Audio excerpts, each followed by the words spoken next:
Good afternoon, ladies and gentlemen. We are back here on Mount Schmoedown. Got another competitor to break down and profile today. Today we are doing just the professor version of Lon Harris. We will next week be doing our second part, which we're doing the delinquent. It would have been a little difficult to cover all of those matches because he had a lot of matches last year as the delinquent. So we decided we're going to split it into his two separate characters that he's done. But we will go over the professor there. Fellas, any thoughts, just like general thoughts before we go more of a deep dive? Ben, you have the floor. Okay, I love Lon in the Schmoedown. His character is some of the best next to guy, and he's really good knowledge-wise. He has a good balance between character and what he knows for the trivia. And that makes him really fun to watch.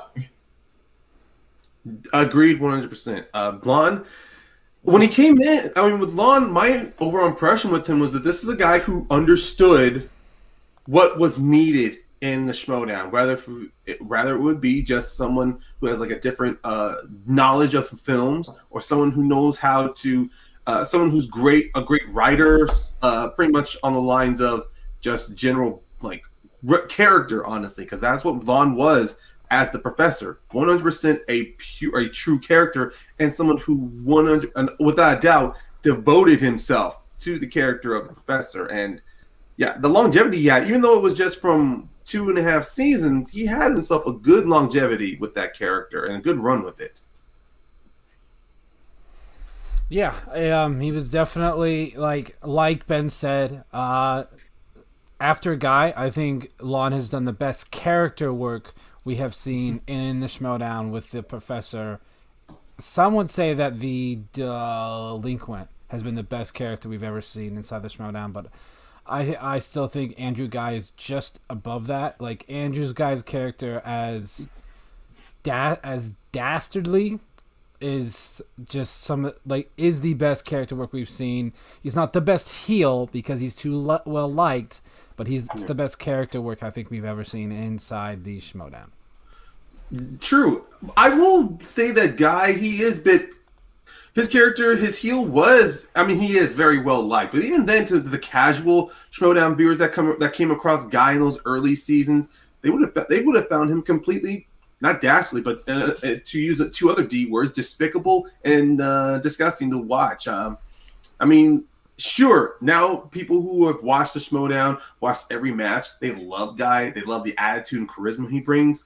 But even then, Guy came off as an asshole, someone you don't want to meet. While Lon Harris's character as the professor, he was more of the asshole who would always say, I am better than you, and I have the knowledge to prove it, which made you want to hate him even more. But it was kind of weird, though, because with the professor of Lon, I'll be honest, every time he kept talking about every time he was talking about genres of films, it felt like he was belittling you. It was like every promo he's going, like, I went along my time back into Italy to study more of Renaissance films, or get my eyes on some more French New Wave cinema. Like, really, every time he kept saying, I wanted to raise the Schmoedown to a higher level of understanding. And the tone and the way Lon had delivered his promos was very good, including it was so condescending. It was so condescending, and I loved it so much. It's like, I am above all of you. You are all beneath me. I am the professor.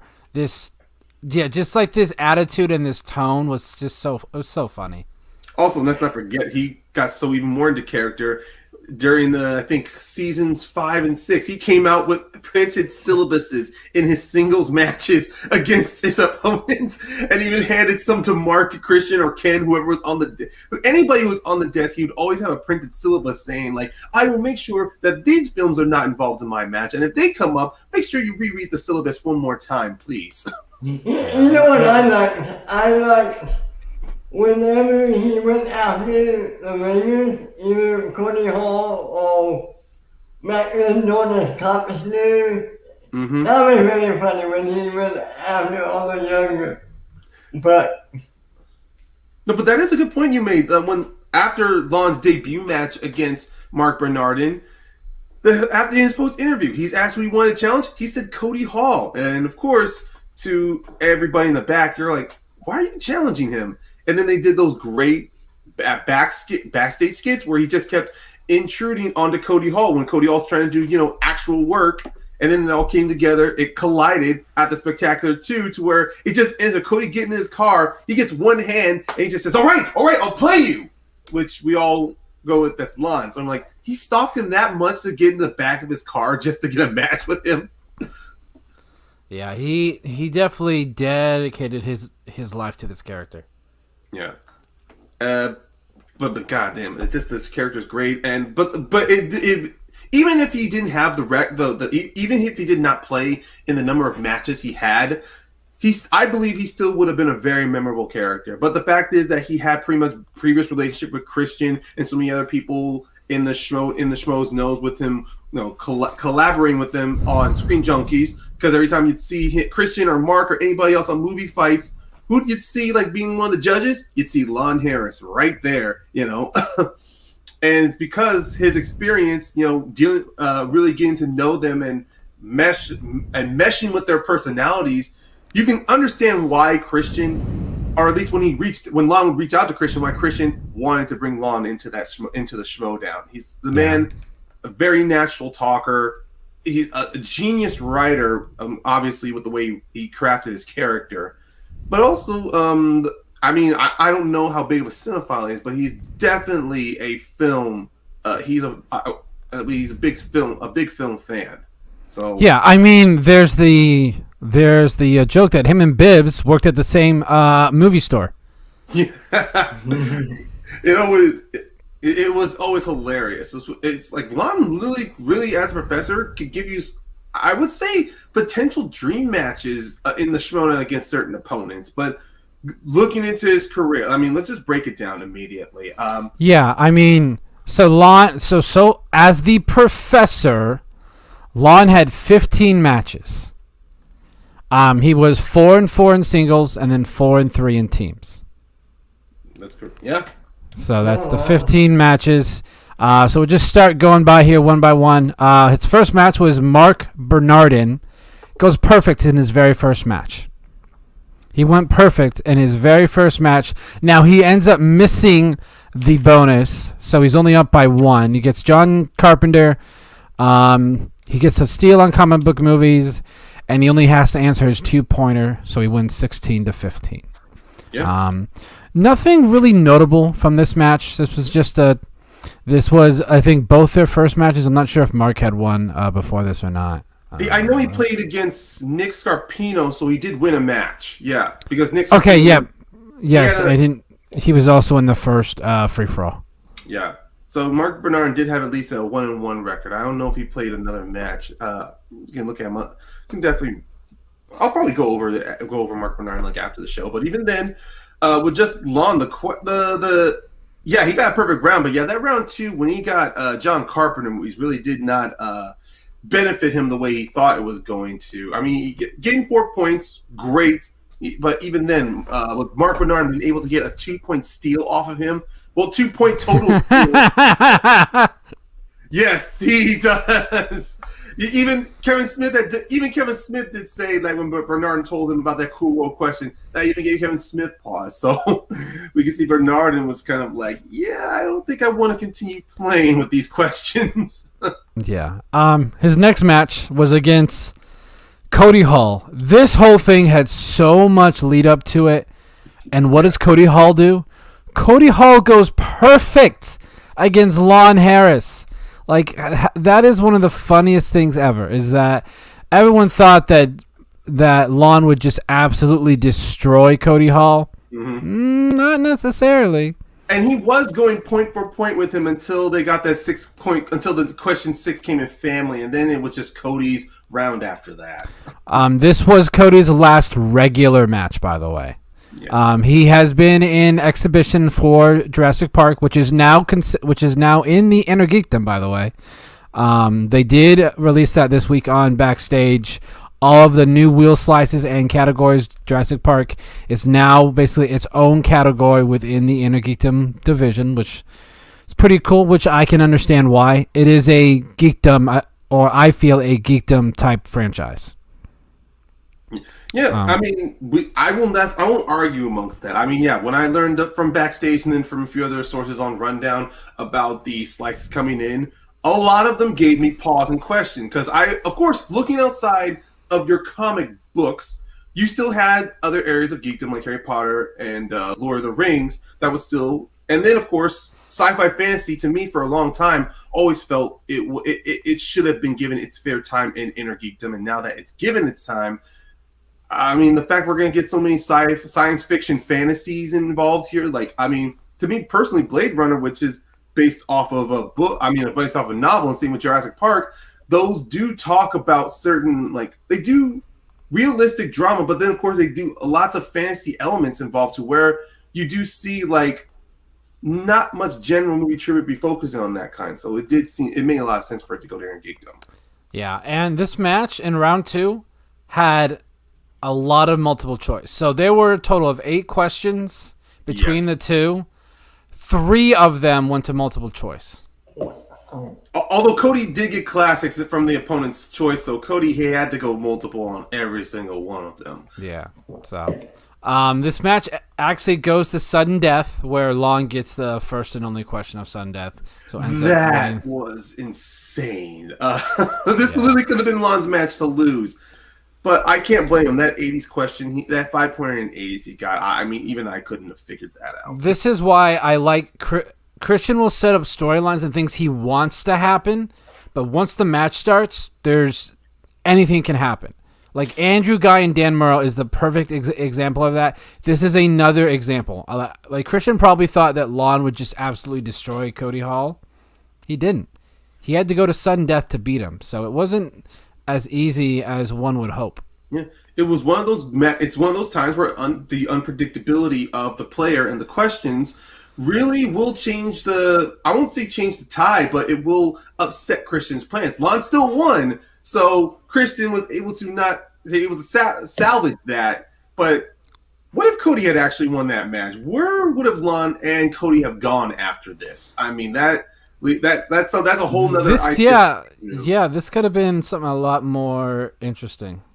I mean, I still feel that Lon would have continued with his professor character, but would he have become more condescending of a jerk, or just more of he wanted a rematch against Cody or something like that? But I'm pretty sure Cody would not have wanted to play again, even if he did win. Yeah, I think Cody kind of was just kind of not wanting to be involved too much within the Schmoedown, I think. Yeah, even his promo was still hilarious. So between him and that back and forth between him and Lon, like that. My favorite, of course, is like, what will I win? Oh, you're serious? No. Like Cody knew, like this is nothing. If I get 1 point, and even then, that first, but before we move on to continuing talking about Lon, I still love rewatching that because that first round, every time Cody got a point right, the crowd just kept going crazy. And every time Lon got something right, they boo him. Like, you want to talk about certain heel face dynamics. That first round is a great example of a heel and face dynamic in a Schmoedown match. Yeah, no doubt about it, Alex. Definitely. Yeah. Definitely. So, moving on to his next match against big time Ethan Irwin. That was this is his second perfect round, and he gets the bonus. So he's up over Ethan by 2 points at 9-7.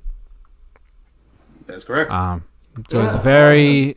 He gets spinner's choice, and he spins famous actors and actresses. Goes 3 of 4. Misses the second question. Luckily, Ethan does not steal, but he does end up losing the match, 24-20. Yeah. And of course, it fell to an animated question that he ended up not getting that 5-pointer in. But go ahead, Ben. You were gonna say something. I was just gonna say that damn animated category. And so many of them players kryptonite. It's almost not fair. Well, some can even say the same when it comes with the category of dramas and comedies because it's a broad category. Yeah, but it's so broad. It's extremely broad, so you really don't know what you're gonna get.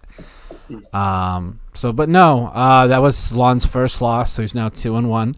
Next up is his first teams match with Evil Geniuses, which, for those who don't remember, is his team with Josh the Engineer, a little evil, JTE. The famous film Ecuadorian, the film critic from Ecuador, according to Ken Knapsack. They were really good together. I think he did better with JTE than he did with his brother, personally. Those two matches they had together shows that how great they were. They were able to complement each other. I mean, sure, they did the whole astute professor of the higher learning versus JTE of the street smarts guy from Boston. But even then, their dynamic was the moment they started playing, they played, and their matches against the Wildberries and Superhero News showed exactly how good they fucking were. They never got below double digits in the first round in their two matches. No. I have to wonder, and maybe this is a question for next week, but I'm going to ask it anyway. I have to wonder how JTE, that character, would interact with the delinquent. Maybe we'll get that this season. Maybe we will. It is possible. Yeah. Depending on if JTE gets teamed up with Roca or Barbarian, or if he gets tagged with one of these rookies, who knows how well they'll do, because we've seen that JTE is definitely... We'll have to see, but for me, he's probably the second or third best teams player of all time. We all know Snyder's number one. I think Guy's number two. I was just talking about in the singles match, JTE versus the delinquent. Oh, I think I'm pretty equal, to be honest with you. That would be an interesting match. I could see Christian doing that, though. I feel like they're on the same level in terms of where they are in the singles division. Yeah. That would be maybe we should tweet that at Christian. Possibly. I mean, even not, we can do a great matchup. I mean, of course, we can't get Final Exam versus JT in his partner because Final Exam has a higher record and they have a number one contenders match. Yeah, that's why that's what I thought Ben was asking, to be honest. But you are good. But you are right, Ben. It would be very curious to see if JT in his return match he gets put up against the delinquent, or they set up a storyline to where he and the delinquent will face each other down the road. Because even then, I seriously thought we could have seen. I'm surprised JTE was just not in the ultimate Schmoedown of season 5. That when, of course, Lon he didn't get in because he failed. He lost his qualifying match against Ben. But it felt to me like those two were they could have gone on a collision, facing each other in a singles match. I remember why they haven't done that. Well, yeah, I remember why they haven't done that yet. Well, obviously scheduling purposes, because even then with JTE gets hurt. Even then with the Evil Genius match, they beat the Wildberries by TKO.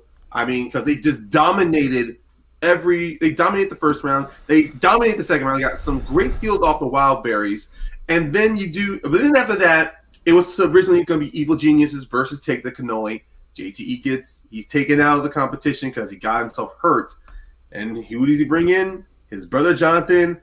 And I'm going to say Jonathan, for someone who was new, he really came strong with his character. Okay, I'll just mold mine off of you, Lon. And then it was like a great back and forth between the two of them. Like a good Abbott and Costello act, or kind of like a yes and situation where Lon will be talking about going into the Himalayas, looking for some new studies of artwork, new studies of history. And John will be like, yes, myself. Even I trekked myself through mountain range myself, trying to understand more of Eva Vanguard or Ingmar Bergman. He would really compliment Lon's character. And in their match against Take the Cannoli, that was a very, very good competitive match, like a very high scoring match too. Yeah, 12-10 after round one.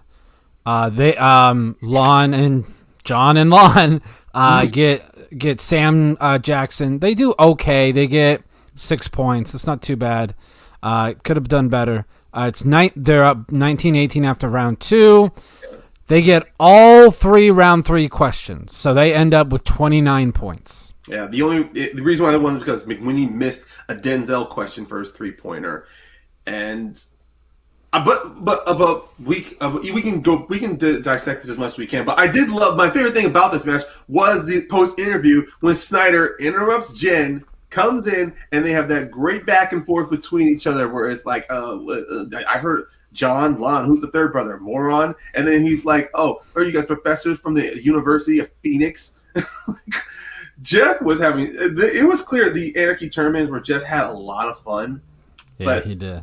But I mean, he still does. Let's be honest, he still has fun. Oh, true. But that was just Jeff being like his most douchiness before. Because season 6, yeah, he was even more douchey, especially in his match against who's the boss in Chicago. But you saw here because let's not forget in season 5 after the Patriots broke up and he got paired with Andrejko, that was like a reinvigorated Jeff Snyder. And of course, unfortunately, their match against the Outcome vs. Harris Brothers, Snyder, unfortunately, this is one of those situations where he fell on himself. Especially, I can't remember the question if it wasn't round 1 or 2 where he wanted to challenge. No, round 2. One of their strengths, and he wanted to challenge a question, but I believe but both he and the Harris Brothers missed, and he was going to challenge it, but Roxy came in and said, "No, don't challenge that." I can't remember their strength slice. Was it? So they had sports. Yeah. Oh, yeah. They got opponent's choice, and the Harris Brothers gave them sports movies. One of the questions was, oh my God, it was an old. Don't worry. If Leo's in here, he will immediately point that out to us. But even then, that sports question they got, they missed it. Then the Harris Brothers missed it, and Jeff was completely like he was against that question because like that's not correct. That's not the right answer. So after round 2, oh, it wasn't sports. It was Django and Chains. Jesus Christ! It was the Harris Brothers because they spun Tarantino. That question: who played Django's first owner as a slave? The answer was Bruce Dern. They said the Odd Couple's answer was James Remar, but Harris Brothers said it was John Johnson, and that's what led to the confusion. Yeah. Okay. Yeah. I was about to pull up the match, but no, don't need to there. So they end up. Hold on. So they end up winning 29-26. Yes. They hit both of their round 2 questions. So yeah. Lon. The percentage on him with his 2 and 3 pointers, I was amazed by. We will go more into that later after we go through each match and do a quick rundown of the stats, but I was definitely surprised by how good he was on his 2 and 3 pointers. Next match is against the wild man, Josh McCouga. Lon goes perfect, but does miss the bonus. He's up 8-5. He gets crime, and he does not so well. He misses the first... 4 points. It's 4 points. He does not do very well in that match. He's up 14-13. He then only has to answer his 2-pointer, which is animated, so he wins 12-8. A very low-scoring match. Yeah. I think actually looking at most of his matches, that is the lowest he scored as a. Oh no, wait, he got not. That's on the delinquent later. But so as a professor, that is one of his lowest scoring matches. Yeah, definitely. Then his next match is against Ben the Boss Bateman, where they both don't do very well in that first round. Harris gets 6. Was rough to watch. Bateman gets 5. He gets opponent's choice, and he is picked. He's placed with animated. He only gets 3 points. He loses a point on a 1-point steal. He gets Steelberg and Charlize Theron, gets both of those with his 2 and 3-pointer, and gets Action Adventures for his 5-pointer. Does not get it. Ends up losing to Ben Bateman. And kind of a rivalry was started there between Bateman and Lon for a bit. No, yeah, you do have a point there because this was Ben's. I think this was. I can't. Oh, let's see. This was after the Harris Brothers had beat Who's the Boss. Ben. No. This was first. Okay. Their next match is Who's the Boss. Okay. All right. Okay, no, I won't argue on that there. Yeah, I'm just literally trying to visualize in my head because every time I try to Right. switch tabs, my camera like glitches a bit. So Yeah. that's So the thing is, all right. So Who's the Boss was on November 13th, and Ben Bateman was November 9th. So it's like it's like in the same week. So I think they filmed them at the same time. okay. But Um, even But man, that what wait, was this the Yeah, so this was the championship match of the Ultimate well, this was the finals match for the Ultimate Schmoedown in 2018. 18, Yeah. yeah. 2018. They struggled. They struggled throughout both teams struggled in round 1. It was 8-10. They didn't get scores and soundtracks, but they lose 3 points in steals. Yeah. Who's the Boss gets 3 points in steals. They struggled there. They got John Carpenter. They bet 3 points. Did not get it. It's a knockout. Yeah. After the betting round, like that. If you get a knockout in a 5-round match, oh boy, that's never. We don't see those very often. We don't see any knockouts, period. But a knockout in a 5-rounder is not a good look. I think that season there was 3 separate knockouts in 5-round matches. It was this one. There was the Bruce Green and Damon match at a Collision. That doesn't count. I'm sorry. That one Okay, does not count. okay, but it's on Damon's record books, unfortunately. And then there was the Shire Wolves winning the championship off of Breanne Chandler and Brian Bishop a sick in the head, and that was during the speed round. But even then, it was still like those. It's in the books as a registered knockout.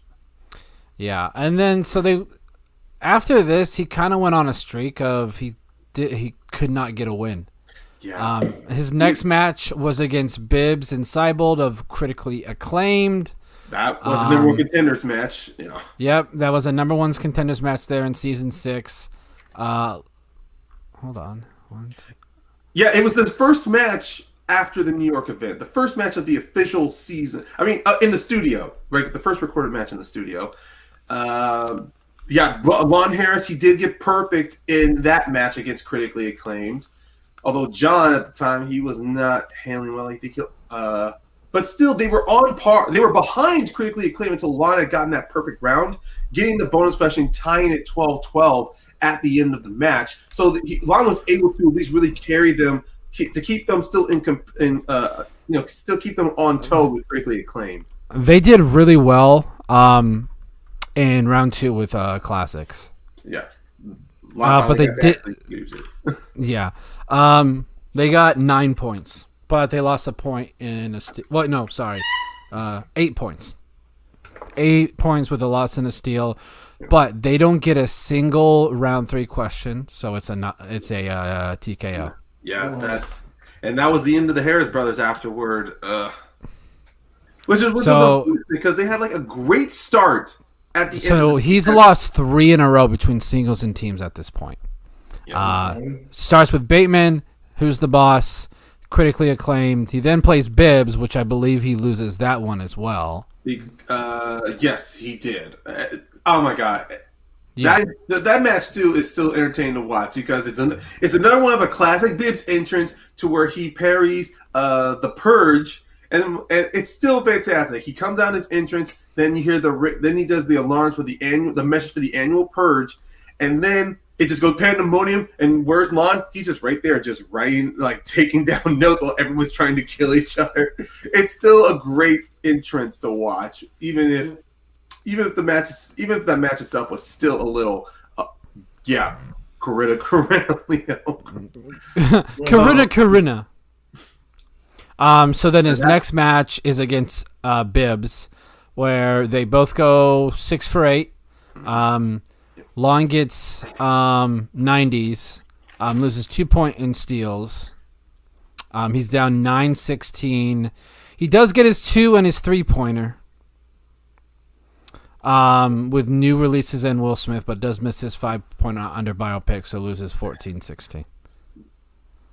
Which was was unfortunate. I mean, Bibbs still was able to at least, Bibb still had like a 5-pointer in his pocket to answer too. But Yeah, so he went on a 4-game losing streak. That's tough. Karina. yes, that was like his. Yeah. So really, the luck just did not help him after that match after losing the Bibbs, and then he plays. But then it looked like things were going to turn around, and we did talk about this when we covered Paul Preston. He plays against Preston. He's able to win to guarantee himself a spot. You missed a match. Nope, you missed a match. His next match is against Superhero News back with JTE. Oh, I was talking about a singles run. Sorry. Oh, I was talking about okay. Singles. My bad. Sorry. But yeah. And even then with Evil Geniuses, they would not agree. Is that big of a deal? But they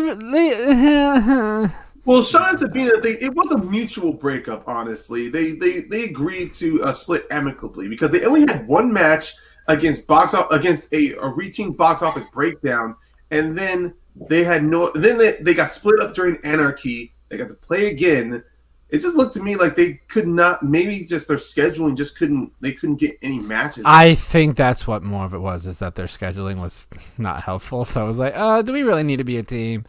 But then when you look at it, Sean was not playing his best. Sabina really was more of the heavy in that situation. Sean is the MCU exhibition master. If they ever make a MCU division, he'll be in it, and he'll be like the best player in that division. Like every year, I think the last 3 years that they've done a MCU exhibition match, he's completely dominated. He's completely just wiped the floor with that. Like it's never missed a question. it is Alex Damon level Star Wars domination is what we see out of Sean Gerber there in MCU. Here's a question for you guys. Are we ever going to get an MCU division? I don't know. At this point, I don't think so. I mean, with the more slices to Inner Geekdom being added, there could be an argument can be made for MCU to be its own. But then if it does become its own, the thing is, it has more movies than the Star Wars division does. Yeah. It does. But it's Star Wars. That's why. Like people that's like it was like last season, the season before said, "Do we really need a Star Wars division?" This season, watch out. Star Wars division is going to be the most exciting division we have inside the Schmoedown. Yeah. Like, I'm so excited to watch some of these Star Wars matches. Yeah, me too. So they actually go perfect there with directors. They did check down twice. They also get 2 points in steals. Which secures them the knockout, yeah. Yep, they end up getting that knockout. But it's kind of funny that the Evil Genius could not have happened because there was that great little back skit between John and Harris talking. JT returns. We get that stipulation match, which we'll talk about more whenever we get to JTE though. But it was kind of unfortunate. But it was unfortunate. Like they get a great knockout. They secured a spot in the Schmoedown tournament again. But unfortunately, I think schedule wise, JTE could not come in again, which required Lon to once again get another immediate partner. I thought it would have been a Harris Brothers reuniting, but apparently no. It's I forgot his name. Simon. Forgot his last name. Hold on. It is Simon Thompson. Yeah. I'll take a click. I think isn't he Collider person or something? I really don't know. I don't recognize the name. Yeah, I don't know much about him either. I think that's one of the downsides. He only played that one match. And then that was it. They lost to. I think Simon came back this year. Or he was in the draft, I think. Anyway, it doesn't matter. So no. So then, he then plays Paul Preston in back-to-back matches. One of them was the qualifier, right? Yes, because he ends up playing. I think it was a regular match to qualify. Yeah, because then Paul Preston had to go up against David Del Rio to qualify to get into the Schmoedown tournament. The Ultimate Schmoedown. Mm-hmm. So yeah, he plays Paul Preston. So the first time he goes 6 of 8. Paul actually goes perfect and gets the bonus. So he's up 6-9. Lon gets 2 points. Well, no. Gets 2 at full value, 1 at multiple choice. So he gets 5 points there. Misses 1 but does not lose a point. Paul struggles under Kate Winslet. She only gets 4 points there in round 2. So after round 2, it's 12-13. And Lon gets his 2-pointer under Biopics and his 5-pointer under Disney. Lon wins 19-18. Yeah. Wow. And that was a damn close match. Yeah, Simon did not do very good against Paddington too. He did not help Lon very much in that match. So then he plays Paul again, but this time in the Ultimate Schmoedown, where they both go 7 of 8. Lon just misses a movie release dates question. Yeah. But the reason why he lost this match was this whole thing with Spielberg. He got Spielberg in round 2. Which he only gets 1. He only gets 1, but he loses 4 points and steals. 4 points and steals. That's a huge turnaround. He's down 17-9 after round 2. He does get all 3 points, by the way. I mean, all 3 round 3 questions. His 2 under 2010, his 3 under Fantasy Sci-Fi, his 5 under Tom Cruise, which is kind of funny because it was a question about a Steven Spielberg movie, which is funny. And they're like, "Why did you miss all those Steven Spielberg questions?" Unfortunately, Garth, we are not talking about the delinquents. So. Yeah, trust me, Garth. We are going to talk about him next week, but this is all about the professor today, man. Yep. Yeah, all about the professor that is Lon Harris. So he ends up losing to Paul 22-19, and that is his last singles match as the professor. Yep. And then his final match, which we kind of went over, Supreme Intellect Paddington 2. He goes perfect, misses the bonus, gets Fantasy Sci-Fi. They go perfect under Fantasy Sci-Fi, but they did check down 3 times. They missed their 2 under Simon, but they get their 3 and their 5. Lon had that 3-pointer with War, and their 5-pointer was Fantasy Sci-Fi. Yeah, which is which is really interesting too, because look, we're going off with the professor. Just this intellect match, he gets perfect as well, like really carrying them. And if he did get the bonus points, it would not have changed the flow of the match. But it would have said a lot on Lon's ability as a player. But even then, it doesn't take nothing away because Lon, he's never really scored lesser than 5 points in a round 1 as the professor. Yeah.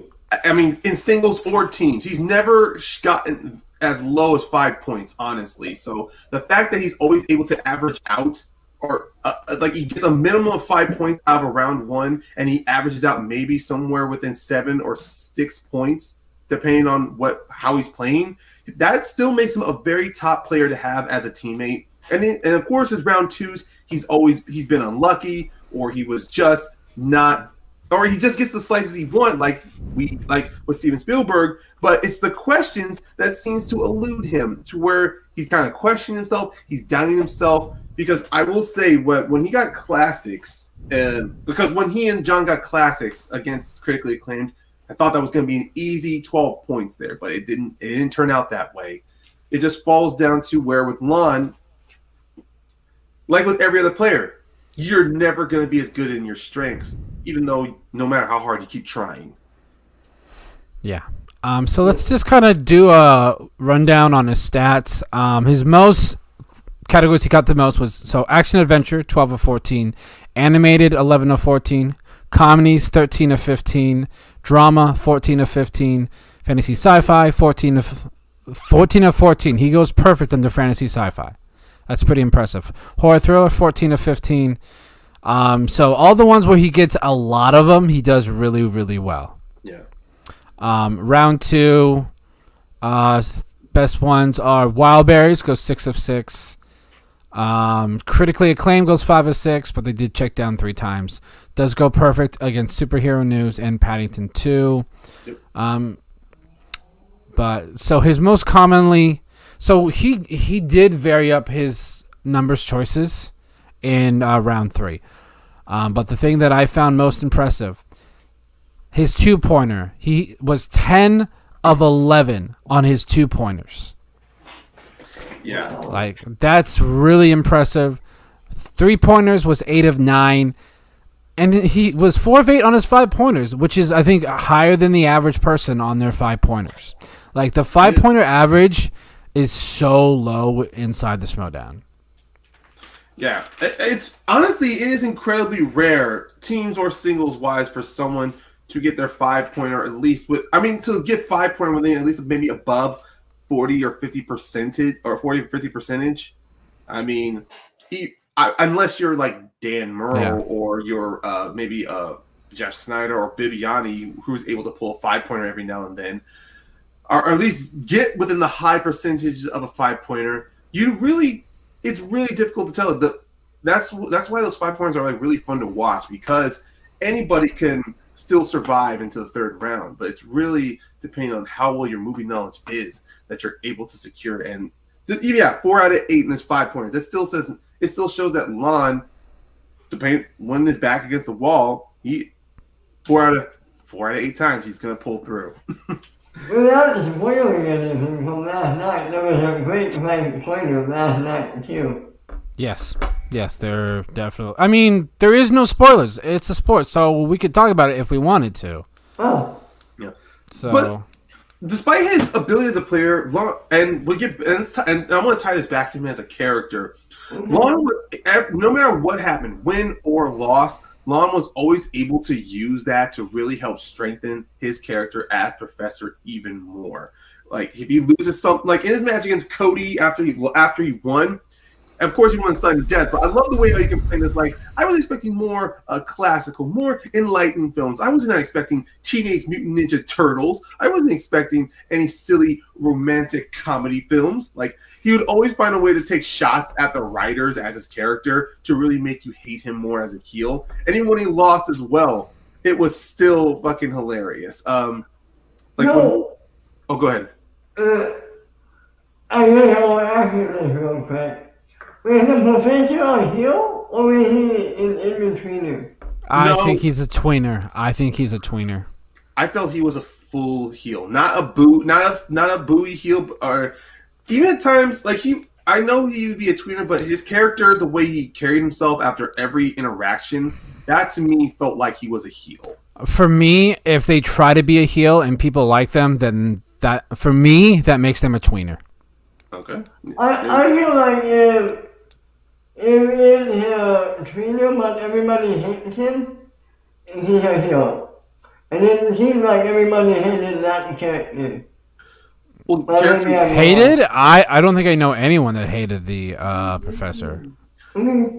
Well, it was kind of one of those situations to where, like, if a Schmoedown Wars came up and you saw Lon put on as heel of the year, and some people would question, wait, he's a heel?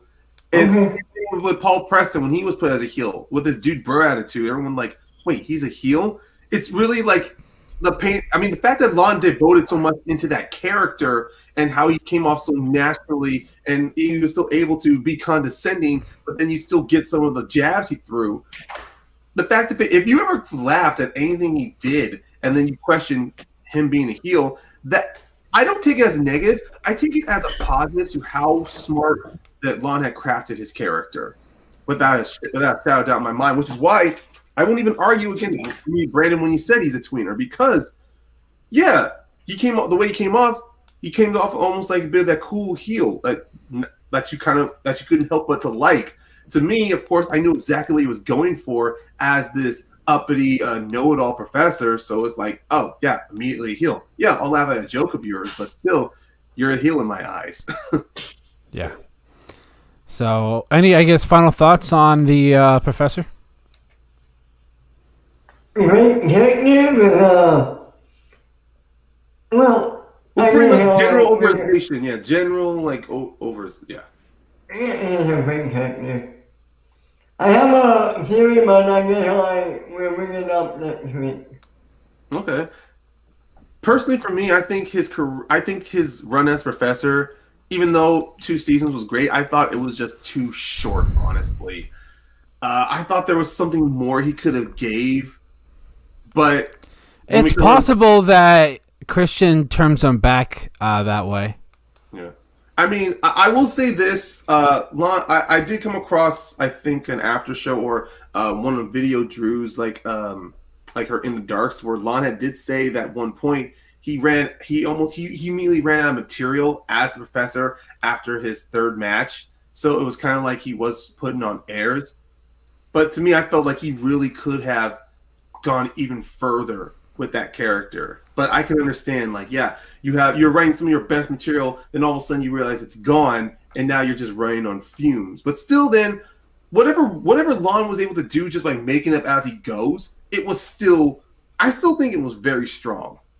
I would love to see the professor come back, maybe in a kind of like what we saw in season 7 with the horror free for all, and we can, like, even though it's still a delinquent, that's him as a professor. You know what I would love? I don't know how they would pull this off. I would love to see a delinquent with professor. Oh, a Mick Foley style kind of match. It need to be a cinematic match. I mean, if they pre-recorded, it is entirely possible to do. By the way, it is entirely possible. I would that would be a fun, like, what if match. Yeah. Garth, I think you're right, because I think a lot of these characters, they don't stay the same for too long. Like, they got to change it up every now and then. So we'll see what Christian does with Lon and the delinquent this year. But the delinquent's getting a little old on me. Like, it's just the same thing now. So I wouldn't mind maybe them making that switch this year, because it would be interesting to see Paul and the professor together. Because that was Winston's original plan. It was meant to be Oak, Primetime, and the Professor. But that's why it's called Final Exam. Yeah. So, all right. Ryan, where can everyone find you online? Oh, people can find me, follow me on Twitter, caramel_pain. I also have, if people also are interested, if they love wrestling and kind of the storyline aspects that Schmoedown does, I'd have a wrestling podcast on Anchor. I co-host on Anchor called Wrestling Ramblings and Rages. Myself and my co-host, we pretty much do a weekly recap of many of the wrestling content shows that are on that you come across on television and on pay-per-view. So Garth, I did see that, so I think that is a decent idea, but unfortunately, you probably won't see it until they're back in studio with those scenes. But I could see something like that where it was all a ruse the whole time with Lon as the delinquent. Ben, where can everyone find you online? You can find me at my Twitter at MidRaider2. You can also find me at my other YouTube channel, the Media Swedish Network, where we have different shows every day. Come check us out. Yeah, everyone make sure to go ahead and check them out. You can find all of our Twitters at the top. There's mine there, Brandon Buck 88. You can also follow our show Twitter at Mount Schmoedown. It was a fun chat. We will all see you all next week when we talk about The Delinquent.